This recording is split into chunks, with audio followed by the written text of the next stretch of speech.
cyclone Nisarga between 1 o'clock and 4 o'clock today is expected to cross Maharashtra coast. It's not just the only challenge. Maharashtra has also been dealing with COVID-19 like rest of the world. Cases in Maharashtra, in Mumbai alone, have crossed over 40,000 positive cases, with over 1,000 deaths for that matter. Joining me right now is Saurabh Gupta, and also joining us will be the doctor, the government doctor from Kerala, top doctor who's leading the medical delegation, a team of doctors, nurses and other medical practitioners who have moved from Kerala to Mumbai. And we'll get a word from him in a bit. But first, Saurabh, to you, literally a twin challenge with COVID-19 as well as the cyclone.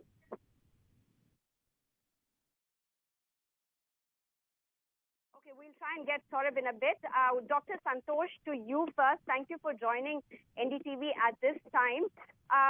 Firstly, tell me, what is the situation on the ground in Mumbai right now? We know we are preparing, we're gearing up for a cyclone to cross Maharashtra, but a lot of coronavirus patients have also had to be moved to safer locations. What's the situation in Mumbai right now?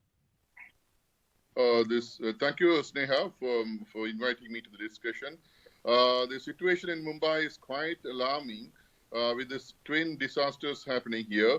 It's like on one hand, we have this COVID patients, the rising in the toll, like more than like every day, it's more than like 2,000, 3,000 patients becoming positive, and the death tolls are actually rising. More importantly is the number of patients who need ICU care or like oxygen, the oxygen supply or like high dependency units are actually rising.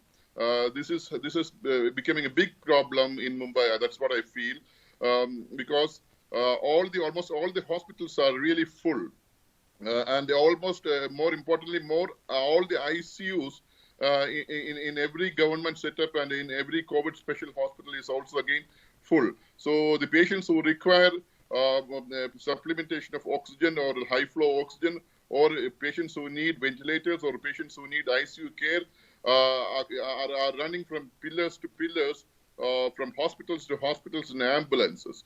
So this is becoming a big problem, and the main issue is that though there are facilities, the hospital authorities cannot start due to dearth of nurses and doctors. So that's what we are trying to do, but we would appeal to every doctor, every nurse in the city or in any part of India to come in or to become a volunteer to this part of the world, so that it's going to be like a big disaster. Otherwise, the patients will be dying in the roads, or they'll be like, I don't know what to say about that. So we need more nurses. Importantly, urgently, we need more nurses. That's an important part of it. So please, I would appeal. Dr. Santhosh, let me just come in at this point. You've led also teams to several critical districts in Kerala, like even Kasaragod.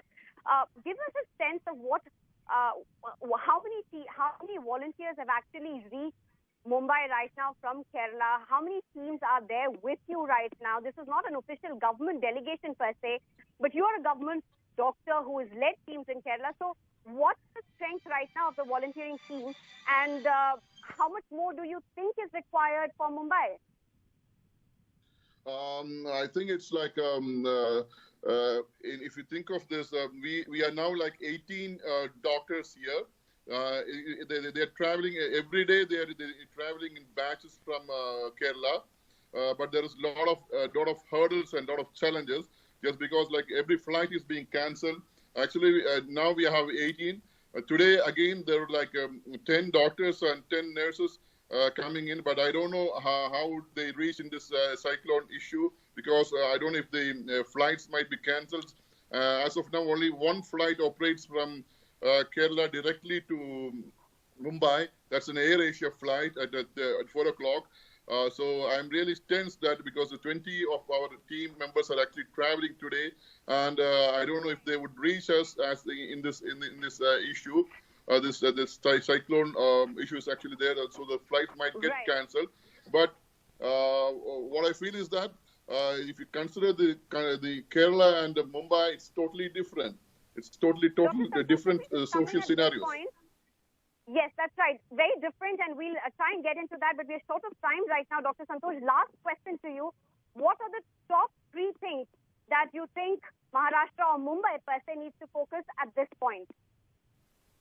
One is that it's already a community spread here. So people need more. It's like the treatment part is more important because we need to prevent more deaths. We need to prevent more people from getting into serious illness. So we need more ICU beds. We need more isolation facilities. We need more high care units. So the main issue is that we need more to run all these things. There are enough facilities, but the doctors, specialist doctors and nurses. So 3 things I would really say, MBBS doctors, junior doctors are needed. Most importantly, urgently, we need qualified nurses to work in this hospital. Third is the intensivist or the physicians, pulmonologist, anesthetist. So these are the people who even needed for this one emergency. Right. Thank you so much, Dr. Santhosh, for joining us. Of course, a lot of such demands emerging again and again from Maharashtra and Mumbai specifically. Ankita, it's back to you.